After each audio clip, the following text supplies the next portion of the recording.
Outside the courthouse, since I've been here, the story's been the sea of pink. We've seen that. We've seen it grow. We've seen it emerge.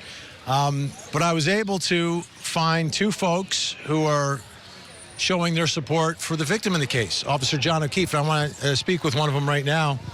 How's it going? Good. How are you? All right. So first, explain your thoughts at this moment. You know, being here, wearing Justice for John O'Keefe badge, outside of a sea of pink. Certainly outnumbered. That's a fact. I think it's about 200 to 1. I think we're looking for closure. I think everybody's looking for closure at this point in time. I certainly feel strongly about the Commonwealth's case. I feel like they did a phenomenal job. I feel like the data is the data.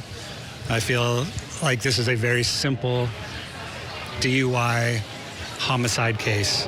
Whether or not she intended to do it or not, I believe that's up for debate. But I think the prosecution certainly presented a very, very strong case. And I quite honestly think the rest of it on the defense side is just a smokescreen. That's my opinion. And your thoughts about, you know, walking with this sweatshirt on that you're wearing? Yeah. Has it been a problem at all, being here at the courthouse? I've had a couple jeers, a couple cat calls. Nothing violent, nothing harassing. Everyone's been fairly kind, but yeah, I've had a couple of people say some things, and I just ignore it. I knew that was going to happen, though, you know, and it's a volatile, emotional situation. I get it. I understand it.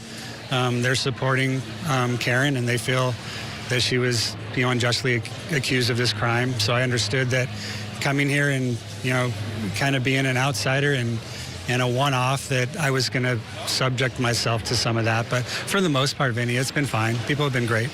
And are you surprised that more people haven't shown up like you? Because you're not alone. I mean, we've seen and heard from plenty of others. Obviously, the public numbers here at the courthouse, predominantly, I mean, almost exclusively pink. But are you surprised more folks like you haven't shown up? I don't. I think, you know, obviously, a lot of these people are out here for a reason. I think a lot of the supporters for John O'Keefe and their family, they're at home, they've got jobs. I'm not trying to belittle anybody here and say they don't have a job, but I think that I'm from the West Coast. The people that I talk to in my home state and the surrounding states, and I've got a daughter that practices law in the Midwest, they all think this is a very simple case and a very simple outcome that should be, and don't believe in the conspiracy theorists and the conspiracy theories. But I think because people don't want to get involved in this sea of pink, they stay away, and that's my opinion. That doesn't mean I believe that when I see these polls that are skewed in crazy numbers that I believe those numbers are accurate. I just think that people, you know, choose to support him from afar. I appreciate it. Thanks so much. Thank you. All right.